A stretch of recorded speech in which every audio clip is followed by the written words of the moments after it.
profumo intenso di rosmarino e di timo, di lentischio e di mirto, di lavandula e di elicriso rende inconfondibile una parte di Sardegna, diventata con il passare dei secoli il forziere prezioso di un patrimonio ecologico invidiabile.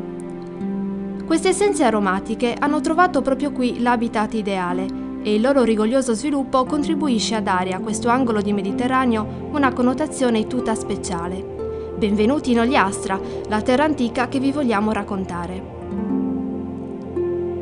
Proveremo a scoprirla insieme a voi, assaporando piano piano una parte dei suoi segreti, come si fa con un dono prezioso. Lasciamo alla vostra fantasia il piacere di immaginare i profumi, gli odori, ma anche i sapori della nostra terra. Vi vogliamo però regalare la proposta di un percorso da gustare, proponendovi le immagini che abbiamo fissato nella nostra memoria con le numerose escursioni scolastiche organizzate durante l'anno. Non ci siamo infatti fidati solo delle descrizioni di seconda mano, ma da bravi esploratori abbiamo voluto verificare sul campo le informazioni da proporvi. Abbiamo unito le nostre forze e questo è il risultato del nostro lavoro. Sappiamo che questo può rappresentare solo l'inizio di un viaggio che ognuno può continuare in modo personale. Siamo certi che l'Ogliastra saprà guidarvi.